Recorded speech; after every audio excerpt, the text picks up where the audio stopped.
Thank you. Yep. Well, Cool. but then it's always a pleasure for us, AIESEP, to welcome you to our AIESEP Connect activities. It's important to keep a contact with all of our members and other people, and coming from all around the world. And we know that we don't have so much time. Then I'll ask immediately to Fiona to continue, Sure. to give the floor to our colleagues who will Sure. speak today. Okay, then just a small command, then we are all together to do a great job. Yeah, absolutely. Thanks, Mark. So I've just a couple of things to say to kick this off. First of all, we're 1 year old today, the AIESEP Connect initiative, which was set up by AIESEP, basically to try and pull us all together during the pandemic, but we believe that it will continue well beyond the pandemic whenever that ends. And the purpose really of what we're doing is to try and come together to hear research and insights into any important issues that matter to our field.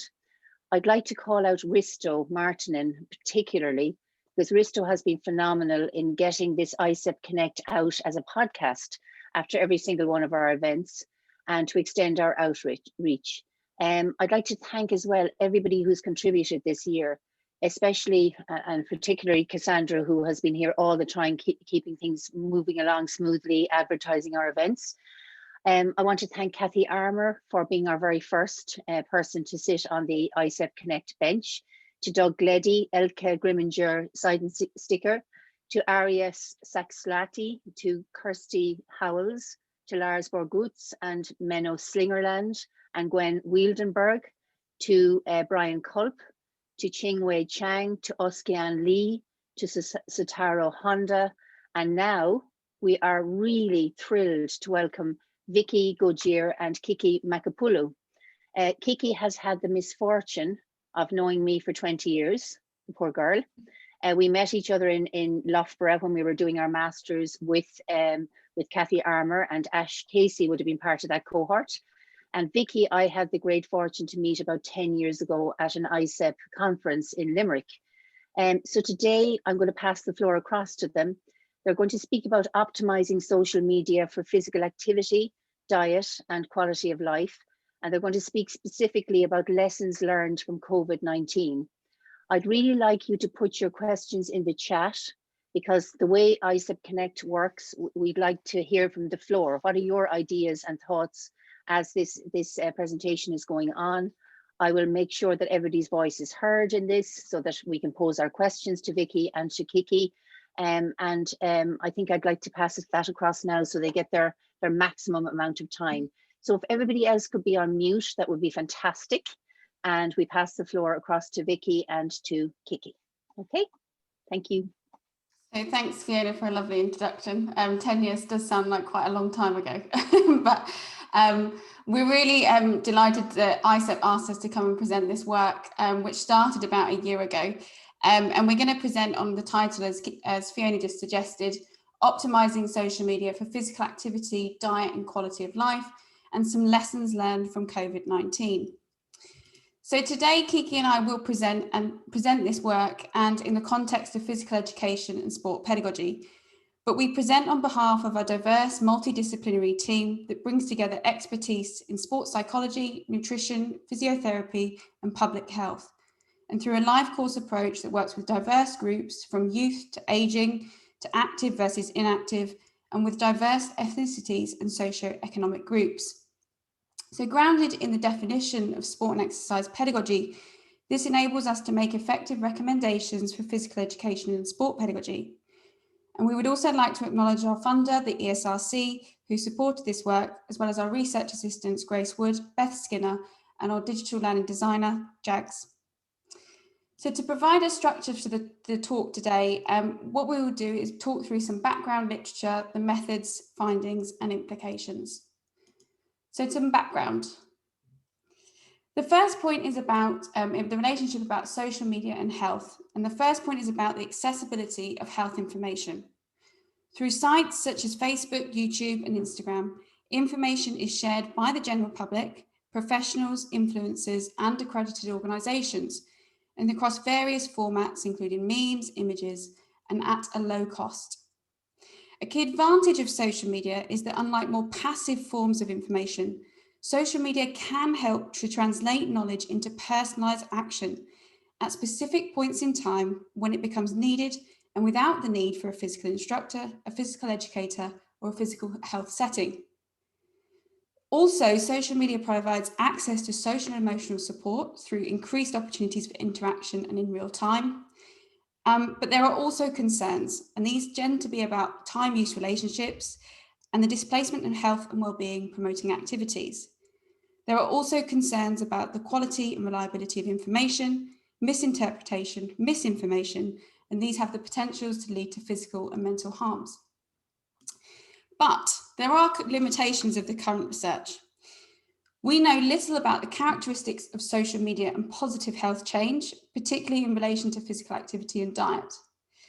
Most evidence is drawn from clinical population groups, and we know little about the general population, such as healthy young people. Most interventions also focus on the mediums defined by the research team, such as Facebook, and we know little about the mediums that are engaging attractive to young people or different audiences. So there's little evidence on natural interventions. And there's also a dominant focus on passive social media use, and that's the giving of information, even though we know that this is a very interactive medium. So I'll now pass over to Kiki. So we felt that COVID-19 lockdown period provided an opportune moment to address some of these evidence-based gaps, and particularly the somewhat complex and multidimensional relationship between technology and health. Indeed, some of the COVID-19 challenges that may have influenced behavior change were restricted movement, altered access to food, closed exercise and sport facilities, school closures, economic instability, and fear of infection. But also some of the opportunities were political emphasis on maintaining good health, technology and social media use increased due to home working, homeschooling, and increased leisure time. And there was also increased accessibility of health information. So our study aimed to, and I believe, Vicky, you will play a video.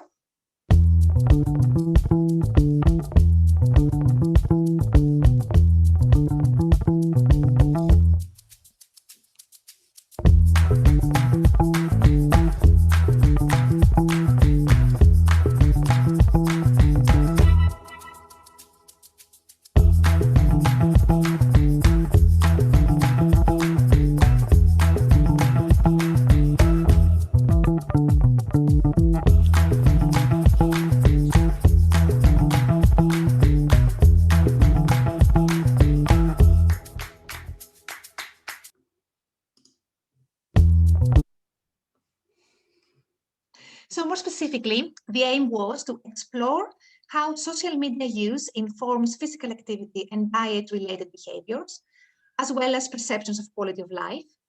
And secondly, to assess the contextual factors that drive social media use for health-related behavior change for diverse groups.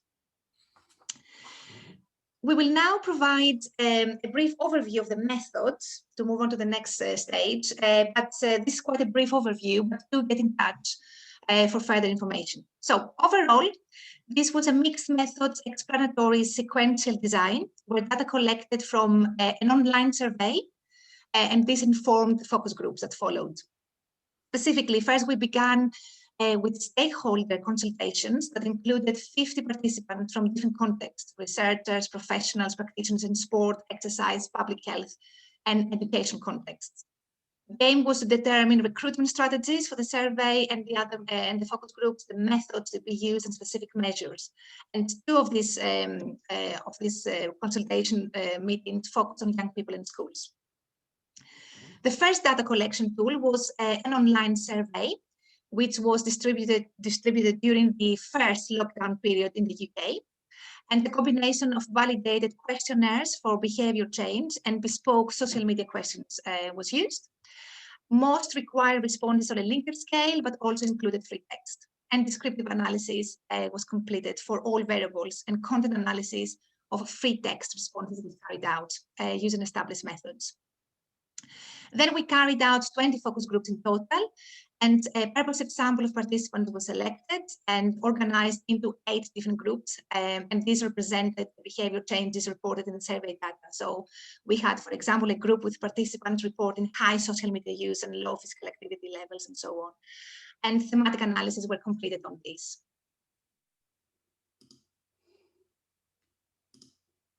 Okay, so if we give some brief overview of the findings. So the first thing is around participant characteristics and social media use. So the sample was of 786 participants. The age range was 66 to 88. The predominant sample was females, white British, and moderate levels of deprivation. And this tends to be consistent with survey samples.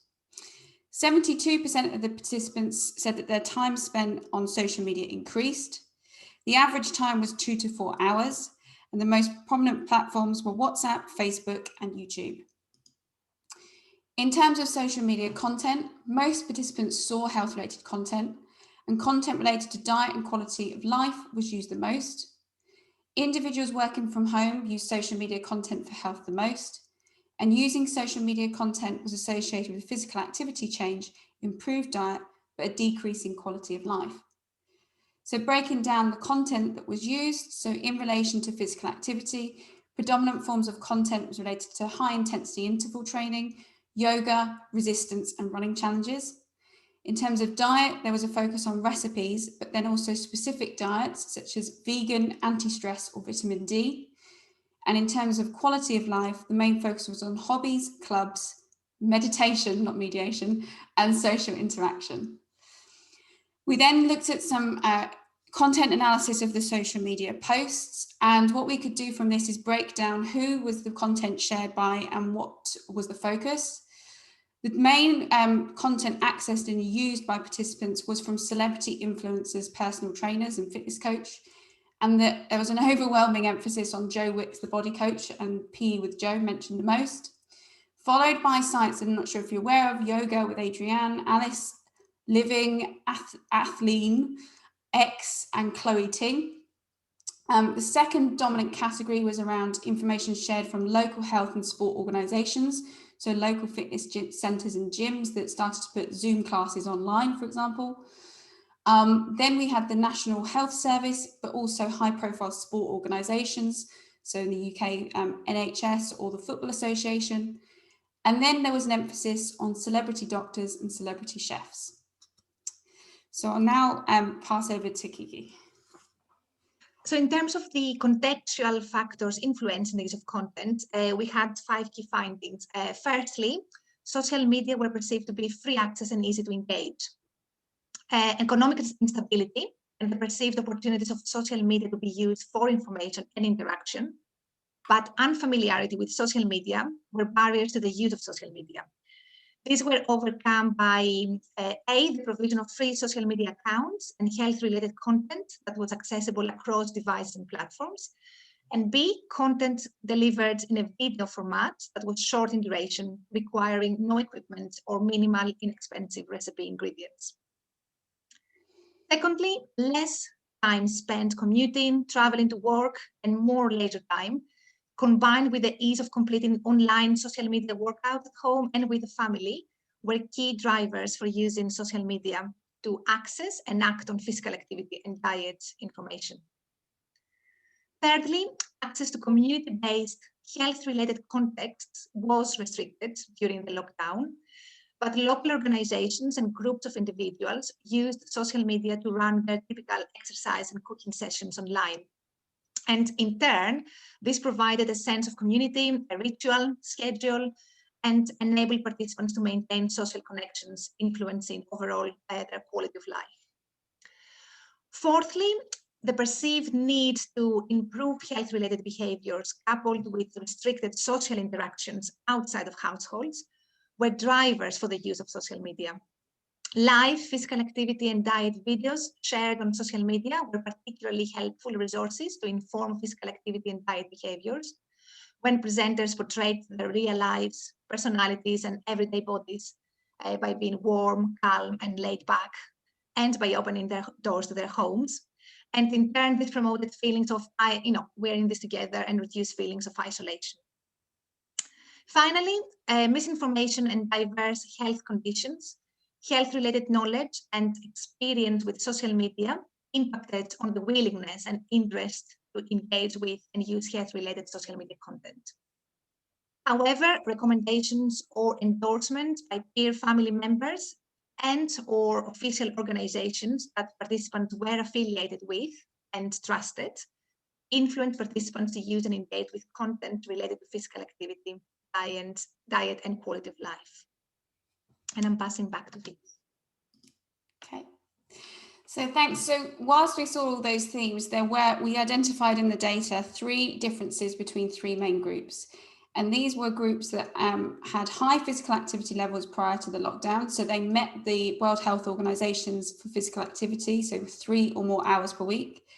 Low physical activity levels, so did not meet the World Health Organization's recommendations for physical activity, and shielding groups. And these tended to be older adults or individuals with medical conditions. So we'll explain these differences through the videos.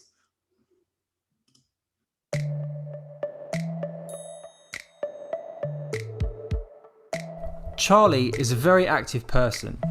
He does a lot of physical exercise and plays a lot of sport. Charlie would normally do 10,000 or 15,000 steps a day, but during the lockdown period, he did half the number of steps.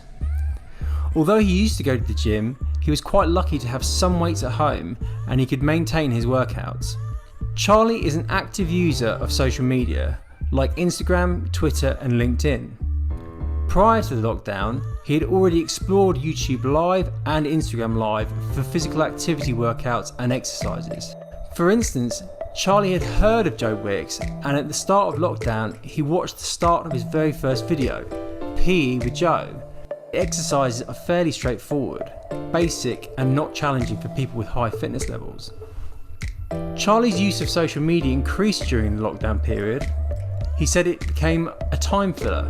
He began to find new uses and benefits of social media that he wasn't aware of prior to the lockdown. He said he was using WhatsApp a lot more because he was in a group with his football team. Because he wasn't seeing the guys at weekends for football, the WhatsApp group was just a way of keeping in touch, making sure everyone was healthy and getting on with their lives okay. A friend of Charlie's also referred him to Strava. During the lockdown, he was nominated in the first week for the Run 5 Give 5 National Health Service Challenge. This involved running 5k and donating £5, and this could be tracked through the Strava app. And he enjoyed using Strava because he could interact with people on there, set challenges and enter leaderboards and stuff. And he ended up joining different running communities through the app. Charlie had also been looking up videos of ex-pros on YouTube. He said he was accessing some of the Rick Shields videos to improve his golf swing. These were really helpful. They're actually showing you how to hit the ball, and you can keep repeating the video and it gets grooved into your mind. For people like Charlie who are active, they are not the target market of much of the health-related material on social media, and much of the exercise and workout content has little relevance to the bodies of people who are physically active. Yet social media supports the overall health and well-being of active adults like Charlie, because it affords opportunities for interaction with teammates of local sports teams, enables participation in virtual physical activity communities, and supports learning from ex-professional sportsmen and women that these individuals may not typically have access to.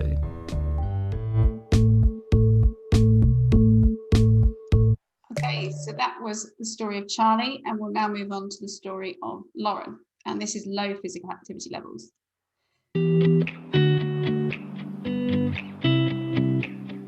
Prior to the lockdown, Lauren barely had a minute to herself, and her life was quite stressful.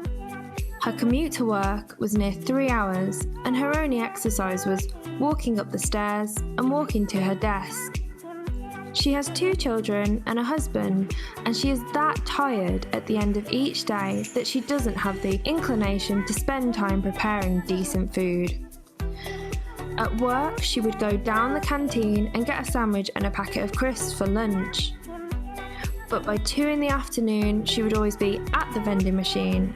And on her way home from work, she would often stop at Tesco and just grab some chicken and fries to put in the oven. On March 23rd, Boris announced a national lockdown. This was a shock. But the whole situation brought to light Lauren's health and her immune system. She started to think more about her immune system, the immune system of her family, and how she could improve their immunity. Facebook had created a page devoted to COVID, and with Reddit, there were subreddits devoted to COVID. She came across one article that said, exercise will not only make you feel better, but it will make you feel better in your mind. So she made the decision there and then, this will be the year that I start getting back into exercise. Lauren looked at home workout videos on YouTube and she began to follow Fitness Blender. It's free and they have 500 to 600 videos of various levels and various activity types. The videos are down to earth and the instructors are just so normal, and after a couple of sessions she found that it feels great and it's super fun. She now does about 6 days a week of 35 to 50 minutes of various types of cardio, HIIT, strength training and Pilates. Lauren has also been following a lot of recipes on Pinterest. She came across something called Food for Mood, and that focuses on pretty much everything to do with mental health, mental well-being, mindfulness and diet. She also follows quite a few vegan bloggers, even though she is not vegan, because they are conscious about immunity, not too much sugar and no processed food. Lauren also follows the Spice Club, which is a local Birmingham Indian girl. She has been holding cooking classes online and Lauren has been doing them every week. It's given Lauren the chance to cook things and the opportunity to learn. Overall, Lauren's life has improved. COVID spurred her to improve her health, and social media helped her work out how to do things she got well-being from. Because she had more time and spent more time at home, she could switch on YouTube and do sessions at home, and she could do these with her children. Overall, life is less exhausting. Lauren has a lot more energy and she is a lot happier. She and her colleagues spoke to her boss the other day about the phased return to work. They said, joking around, "Don't make us go back, we love this."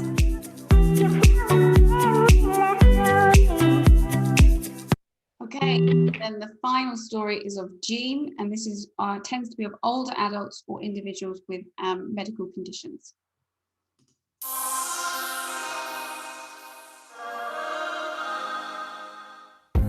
Jean is 65 and self-isolating, and her life has changed hugely due to COVID-19. She said in March she got a letter. "I'm not supposed to do anything, not supposed to leave the house for 3 months." It's now May, and there have been days when it's been a bit tricky. You're quite cut off from the world in lockdown. You can't go swimming, you can't walk to the shops, and we can't actually physically see our children and grandchildren. Jean's husband Bob has enjoyed the extra time in the garden and has been able to read a lot of books, but overall, the quality of life has definitely decreased. Jean said that one change is that we now have to shop online. We have a slot, and Bob gets a slot every week. This has been okay. I think we've done quite well, still maintained a healthy diet. There were a few snags, of course. There were definitely problems getting hold of fresh food and working out a system. And substitutes, well, they were interesting.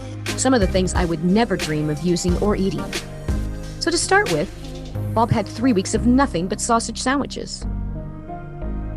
But now I think we are more or less as we were. I bake, I like baking, and we've tried new recipes. The biggest change, though, has been the increased use of Facebook and social media, like YouTube and Zoom. 3 months ago, I had never heard of Zoom. Now I call it my best friend. Jean also joined WhatsApp and Instagram since lockdown because her friends are on it. Social media has been a positive resource for Jean and Bob. In many ways, it's your only link with other people. For their children and grandchildren, Jean and Bob can actually see them and interact with them rather than just seeing a photograph. It was difficult at first. Jean says the emotional part was not being able to hug. But once you got past that, it was all quite normal because we had all these family quizzes on Zoom and stuff.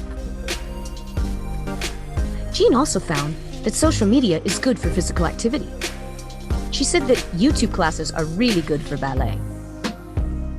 Jean and Bob also tried Joe Wicks for seniors.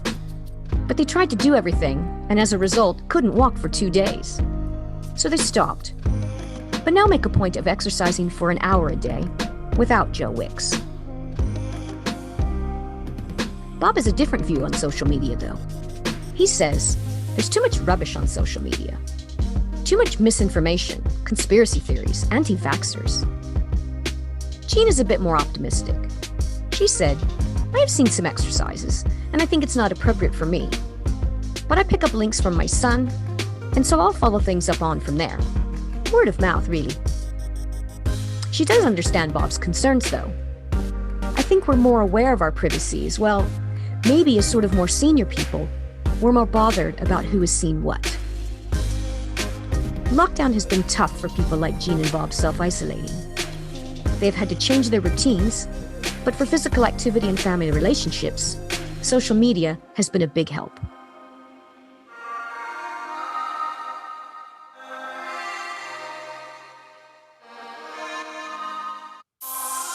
Okay, so bringing this all together then, and what are the implications and relevance to physical education and sport pedagogy? So in conclusion of the key findings, what we can say is that social media has a positive influence on health behaviours, and this is through information, interaction, and a source of entertainment. Social media is influenced by contextual factors such as home, work, health lifestyles, knowledge of health, and previous or existing health behaviours. Differences occur across groups, and this is varied for different living situations and low and high physical activity levels. There are contradictions between how people attach value to social media and then how they use the medium. So overall, this seems quite positive, but it's very complex, and social media means different things for different people. So bringing this more back to physical education and sport pedagogy. What we see here is that there's the key thing around social influence. Social media influencers, they gain the trust and friendship of their followers by positioning themselves as experts, sharing expert information, showcasing personal experiences, and by creating a sense of perceived relatability, intimacy, familiarity, and sympathy. These are, could be similar actions of teachers and coaches. And we need to consider these emerging influencers' role on youth health and well-being to inform behaviours. At the same time, while influencers can promote mass engagement and enable physical activity to become cool or trendy, some focus on narrow body ideals and equate these to health. So we must be cautious also of the complications, and this is where it gets even more complicated because some of them are qualified personal trainers and do have the expert knowledge. But what we don't see, and was evident in our data, is necessarily how they're tailoring the information to individual needs and bodies. So there's a positive and a negative there to understand. In an extension of point 2, we must consider social media as a life course approach. It seems safe to say from our data that social media is here to stay and it will not go away. We are also now seeing more of the population using and engaging with health-related social media. Data from our study showed that peers and family members were powerful influencers, and we're now seeing also older adults. So we've not got to consider the role of just parents, but grandparents using social media for health. We therefore must consider how content can become endorsed and the powerful role of multiple different people and contradiction viewpoints in terms of the value and role of social media in young people's health and well-being. In terms of the ecologies of learning, this builds on social ecological frameworks and suggests that learning is context dependent and is not isolated to home, school, community, or technology. It's happening all the time and it's happening across these settings. So we need to know how teachers can enrich and support young people's informal learning outside of school, rather than banning or blocking social media or critiquing experiences. For instance, social media, as was evident in our consultations, is a powerful context for identity development for young people. There is also increasing recognition by the World Health Organization and national organizations like Public Health England to use social media to reach mass audiences, including young people. And we've seen how this can be achieved through the power of social media from the data in our study. But as a profession, we need to be coming more and more into this debate, and we need to bring our valuable pedagogical expertise to these discussions to inform effective behaviour change approaches and inform effective approaches to young people's learning. And what became clear from our discussions is that there is a lack of knowledge amongst participants and perhaps the professionals, the teachers and coaches involved on the knowledge of health behaviours by teachers. And there is a need for CPD, not just on the technologies and how to use technology in PE, but on digital youth agency and relationships to health being, and how teachers can enrich and support young people's informal learning through social media. So the final point we finish with today is that if we do not consider the fundamental role of social media in health and well-being within our PE programs, are we failing young people? So we would like to thank you for listening. In June, we are releasing some guidelines on this area. We'll be releasing the videos, and hopefully there'll be a couple of papers published reporting on the findings. We'd like to thank again our team that brings this all together. And thank you for listening, and thank you to AIESEP on behalf of Kiki and I. Thanks so much, Vicky and Kiki. So we're going to get down to just having a conversation, really. So what I'm going to do, if it's okay with everybody, is to start working through some of the questions in the chat. And then if anybody wants to just ask a question directly of Vicky and Kiki, please put your hands up and I'll come to you as fast as I can, if that's okay. So I'm looking at the chat now, and first comment, Mark, you've made there. It seems that there's no mention or references to actions proposed by the educational context, i.e. school or physical education. Is that true? So you did kind of allude to that in your final comments there, but have you anything you might want to add to that, either Vicky or Kiki? Yeah, Kiki, did you want to talk through the teacher consultations on the data and stuff? Yes, so we conducted 2 different focus groups, and we tried to collect some key ideas about what kind of advice we could give to teachers about the topic of social media and PE. And the starting point is, of course, that young people engage with social media extensively, and they learn informally in these digital contexts. But this engagement also varies. Some young people are more critical consumers than others. So one obvious implication for schools and teachers is that they need to support all young people to develop digital literacy, so that this engagement is done safely, responsibly, and effectively. And I know that in England, at least, schools are moving into that direction currently. And safeguarding, of course, is another key dimension in this. But I think, as Vicky mentioned, there's also scope to use social media pedagogically. Especially if we take the standpoint that digital engagement isn't a fundamental right, human right for young people, then another piece of advice is that teachers need to explore ways to integrate digital engagement and social media in students' learning. And of course, in those consultations, there was this discussion about how teachers would respond to that. Some would potentially ask, why is this needed? What are the benefits? But we know from research that using social media as a health-based intervention can have a positive effect on young people's physical activity, knowledge, attitudes, and behaviors. So there is, one piece of advice to teachers is that there is learning potential for young people if social media are integrated in teaching and learning effectively. And of course, we shouldn't forget that digital engagement is a fundamental right. But there was also clear discussion around that notion of shifting of perception. So we do expect some teachers, we do require a shift in some of those teachers' thinking and perceptions from understanding social media as inherently harmful or risky to a position where the value of meaningful and safe engagement is understood and capitalized. And there are also issues around related to teachers' knowledge and skills to use technology and digital pedagogies effectively. And then obviously the next stage is when we think about teachers and the implications is that many would wonder and would want to know how social media can be used pedagogically. And Vicky is the expert, and I expect some others in the group, but we have neither clear-cut answers about this. How do we actually do it practically?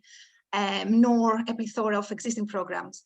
So there is certainly scope for further applied research here as researchers work with teachers and other stakeholders in education to co-design, to implement, and obviously evaluate social media and digital technologies of pedagogical interventions. And of course, teachers at the level of practice also need to work with students in developing those co-constructed understandings of social media use and content.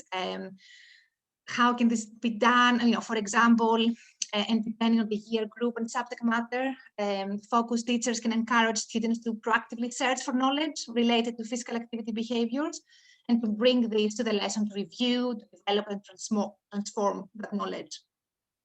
And Vicky and Kathy have recently written about how bringing closer together formal and informal learning in a collaborative setting through this ecological model could be an empowering and liberating set of learning opportunities. And it also provides clear professional learning benefits for teachers. So this would be another piece of advice, that we have to work with students and with researchers to develop programs, but we also have to consider that at least in England, phone usage in classroom is restricted or even banned in many schools. So it is imperative to build confidence in teachers and leaders that they have control of phone usage in lessons, and that this usage is positive, focused, and purposeful, you know, as there are many pitfalls in that. So schools need to develop clear policies around this. I guess this is a very long answer. So I guess to summarize, in terms of thinking about the implications, we have to ensure that teachers understand the need to develop young people's digital literacy. So this is an imperative goal, you know, especially from a rights-based perspective, and that there is scope for teachers to work with researchers and students to develop programs and to utilize that social media usage as a pedagogical tool. Yeah, so this has serious implications for physical education, teacher education, and it has serious implications for what we do in CPD, which we might visit in a moment. But there's one question from Jackie Yang here, and she's asking, would you be able to clarify the difference between social media and digital technology? Because sometimes they're kind of used interchangeably, and we would like to kind of understand that, I suppose, within this call. So would either of you like to take that, just to maybe explain the difference, if there is any, as you see it? Yeah, so it was an interesting point actually, because as part of our group, when we set out to study this, it was how do we define social media, and social media is going to mean different things to different people. So as a broad definition, we took social media as meaning social networking. And social networking is things like Instagram, and then we had social media as microblogging, which is Twitter, social bookmarking, which is Pinterest, and media sharing, which can be things like, I can't think of one off the top of my head, Snapchat, YouTube. And we also had professional social networking, so things like LinkedIn. What emerged from our participants, and particularly the older generations, was that they were actually defining things like Zoom as a form of social media. And if you take the definition of social media, which is broadly to consume and produce content in an open and a mass-generated space that can have public and private functionality, then you could actually suggest that Zoom is a form of social media. So from that broad definition, in terms of social media is a form of digital technology, so it's a subgroup of technology. The inherent being, the way we would define it is consuming and producing content. So not all technologies allow you to do that process and in mass networks. So that's how we define it. Okay, that's really helpful. And I'm just going to shift a little bit here. And this is a question from Lorraine Kale. She's just asking, and you did mention it earlier, I know on one of your earlier slides, about how diverse your participant group was. Could you maybe comment on that, and maybe your insights into how different groups would have experienced, I suppose, social media and how it enhanced their health or otherwise? So what would your comments be in relation to that, if you dug deep into that area, as it were? It was definitely an aim of ours to recruit to diverse groups, but it was an aim that was not necessarily fulfilled to the extent that we would have hoped for. So for instance, Aphrodite Stahi and Janice Thompson do particular work with diverse groups, diverse socioeconomic and ethnicity groups. And we were really interested in understanding the differences between these. Within our survey sample, there was 10% from Black, Asian and minority ethnic groups. If we think in the population in the UK, it was around 15%, as I understand it from the ONS national statistics. So we were not exactly off, but we weren't too far off. But within that overall sample, there wasn't enough within the kind of range to do any subgroup analysis within the survey. So we decided not to, because the samples were too small. Okay. What we did do in the focus groups was we tried as best as we could through the recruitment to make sure that the recruitment of the survey mirrored the sample. And I think we were around 7% for the BAME groups in the focus groups. So it's reflective as best as we could, but we would say it's acknowledging the voices, but it's not representative and it's not generalizable. So it is a limitation of the work. Yeah, but it's a very straightforward and honest answer to that. So thank you. And maybe there's an appetite in the future to see what we could do about that in future studies. A question then I have, and I suppose it links to that, is I suppose the ethics of this, because it's quite kind of interesting and an interesting space that you've been working in. Can you comment on, I suppose, how you had to manage that? Because we're more and more starting to work as researchers in that area. And could you, as an expert in that, Vicky, would you mind sharing with us those ethical considerations that you had to make when you were designing this study? Yeah, so with some of the ethical considerations, and it was interesting, we did, you probably saw from the video, we did intend to recruit from age 13. And we had a number of challenges and dilemmas as we went through this process and we went online. And one of the things was around informed consent. And we were asking, we wanted to invite young people to do the survey. So you can go through, the recommendation, you can go for opt-out consent. And so teachers could send it. But we were slightly concerned with asking questions around quality of life. And we were concerned with asking, to get the information on who was influencing, we were crowdsourcing content. So asking them to share links with us. So we were a little bit concerned that opt-out consent was bridging ethical guidelines in that sense. So that was one of the aspects that we had to encounter in that way. So we decided in the end to go for over 16s that we felt more comfortable with in terms of recruitment. And then the focus groups was then when we would tailor down to looking at with teachers the implications. We also have data from young people from previous studies that we could then perhaps compare this to. So that was the main one, was informed consent.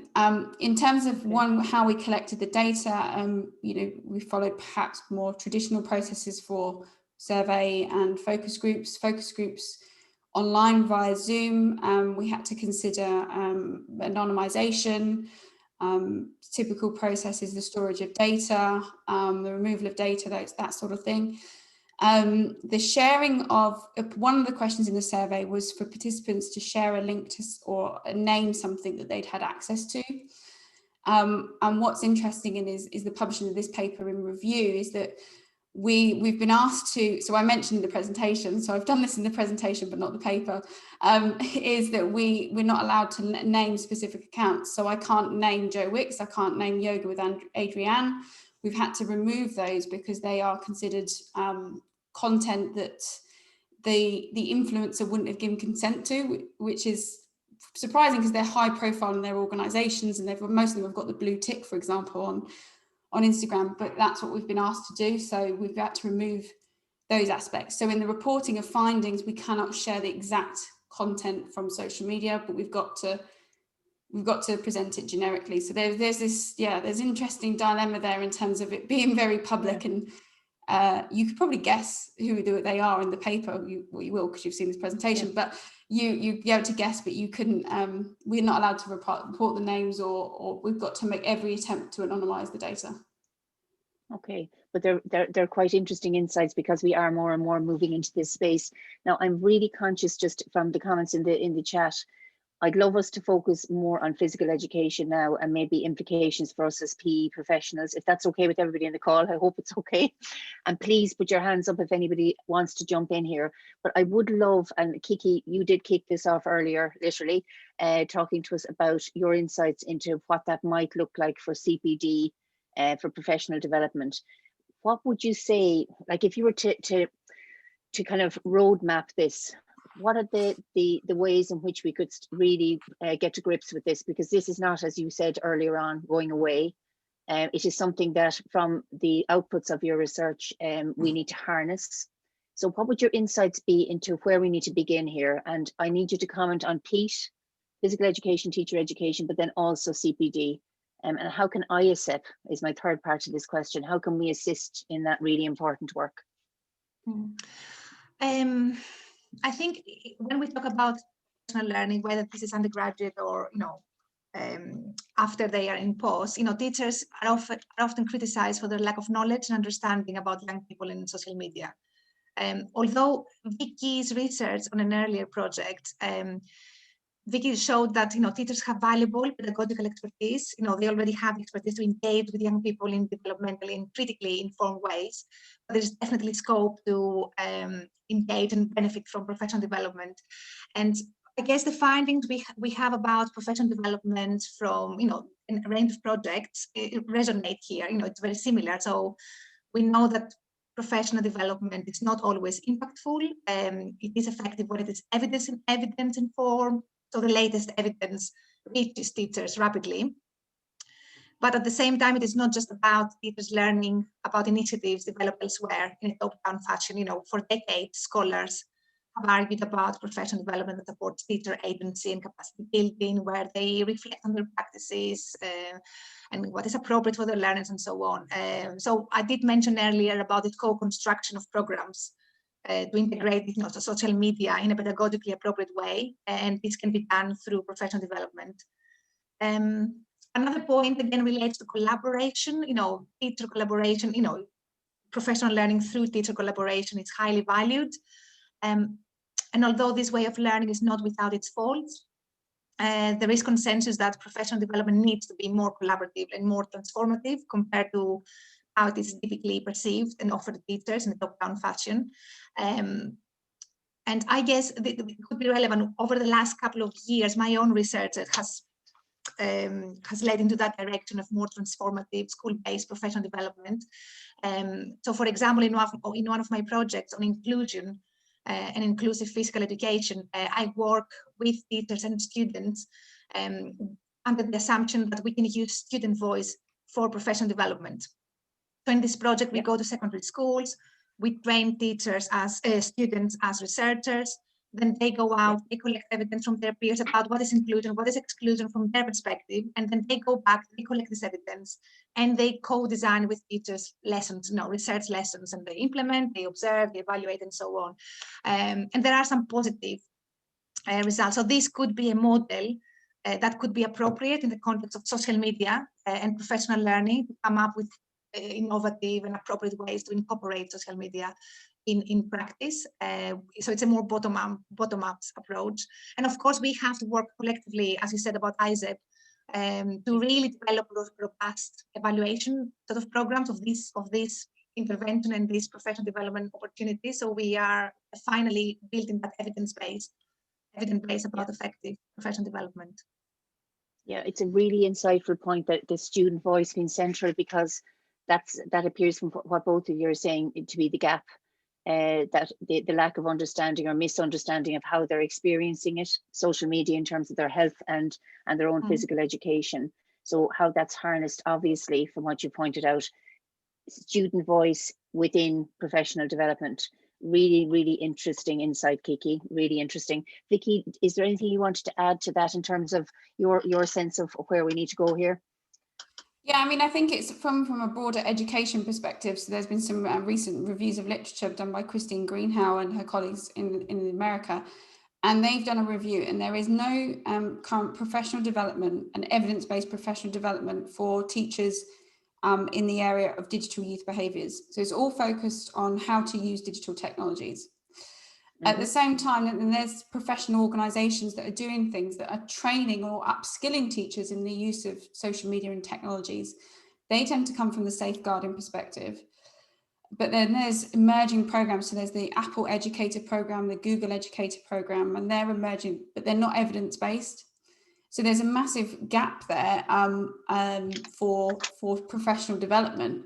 And I think with the knowledge we have in the field, so we've got knowledge, Kiki's work on inclusion, there's work on design thinking, there's activist approaches, there's critical pedagogies, there's participatory methods. Our PE profession could begin to actually start leading the way, because it's not about social. We don't need professional development about social media. We need to help, and this be a continuous thing. You know, technology moves so quick. We need professional development that helps teachers co-create and inform young people in the decisions, and that being an ongoing process. So I think professional development on digital youth agency is a gap in the literature, and somewhere that PE could lead the way. Absolutely, and certainly AIESEP could help with that, because you've just called out a range of expertise that we bring to the table, including the bit around the evidence-based.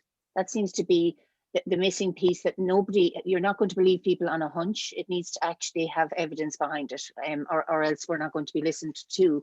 So I think that's really an interesting point. So what would you both say could be the next steps for AIESEP particularly? What would you recommend as experts in this? What would you say we need to be doing here? If we just kick something off. That's a big question. No pressure, no pressure, like, no pressure. Well, change the world and yeah, that's all. That's in the morning, and then in the afternoon. I mean, I think and Kiki mentioned on it, and for me, I think it's about there's a field going with the angle of digital youth agency. I think there could be a field going with teacher digital literacy. And that's not, teacher digital literacy is not about the skills to use it. It's about the knowledge and awareness of how young people are using that. And so that kind of professional development brings in the arguments of social media as an informal space to enrich and support young people's learning, and all the kind of wider aspects of social media as a medium for health and well-being that cuts across different contexts. So some form of professional development that builds in a research agenda on digital youth behaviours, and looking at different forms of professional development. Perhaps, you know, AIESEP is an international organisation, and those things that I mentioned are coming from different areas of the world. So I'm thinking participatory methods is Emma Enright in Australia, and then there's Kim Oliver's work on activist in the US, and your work, Fiona, in Ireland, and then Kiki's in the UK. You know, there could be some cross-collaboration evaluative work there on how we can bring different forms of working with young people in professional development and analyse something, which would be interesting. Yeah, and I think that's, like, I'm just looking at the chat here. I think that could be the point on which we rest our case, because it's been such an important conversation to have at this point, having come through 13, 14 months of a pandemic, which seems to have amplified the issue, I think, Vicky. So I just want to thank both of you sincerely for all your time, your insights, and I would say the high quality of the research that you've presented here today. It's been fabulous, and what's super about it is it's recorded so people can listen back and come onto our website to see it further. So thank you to both of you, and we might do a virtual clap for all of you. So well done, fabulous. And I just have a couple of things before I pass over to Mark. So we have one more AIESEP Connect event in May, at the end of May, and we'll be advertising that shortly. Then we're taking a rest, sort of, because we have our AIESEP conference in Banff, albeit virtual, unfortunately, but it's going to be a superb conference. It's packed, it's jam-packed with amazing, amazing research. So I think you're going to really enjoy it. Our Canadian colleagues have knocked it out of the park, and many of our other colleagues are really making sure that that really does have the impact we hope it will have. So I do actually need your help, though, because we need AIESEP Connect to make sure it's still relevant to our community. That's the point of it. So for the coming year, when we start in September, we would really like to have a really nice series of events that matter to our community. And to that end, if you have ideas around people you'd like to hear from, or research that you would like to present as part of our series, would you mind emailing me, f.chambers@ucc.ie, or Mark. Mark's details are on the website. And just share with us some of your ideas, and we just see what we might do for the coming year. It has been highly successful across the past year, very provocative in terms of the lines of thought and discussion, and we want more of it, actually. So in the coming year, who would you like to hear from and their research live and one of these sessions? And have you a thought around the research you want to share with the community? You'd really like us to profile you. And we want that across the world, because as you know, AIESEP is a global organization. So the next time we see each other will be in May. I'm going to pass across to Mark, but before I do that, I'm just going to quickly thank Cassandra, who seems to be in a reasonable time zone this at the moment because of time changes. But Cassandra, you're the person behind the scenes doing all the advertising, organizing, and making this run smoothly. So thank you sincerely, Cassandra. Over to you, Mark, for a final few words. Yeah, thank you to all of you staying there. It was really interesting, and with many ideas for the future. And of course, social media is something that is important at the moment, and it will go higher and higher in interest. Then I believe that physical education teachers, coaches will use such tool more and more. And I agree that they should be prepared to use that tool in a way that will be helpful for the students or for the athletes. Then, of course, we can help the people to develop these competences. Not alone, with different specialists, because I'm sure that co-construction will be important this way to be sure that it will be good. Well, I would like to thank also Cassandra, the two presenters, Fiona, who did a great job again, but also my colleagues from the board, Arya, Susanna was there, and also Dennis. Then thank you for being there, and thanks also for your participation. I hope that you will be next month with us. And of course, that you will be also in Banff virtually. And I wish you a good weekend. Thanks to all of you. Thank you. Thanks again. Thanks.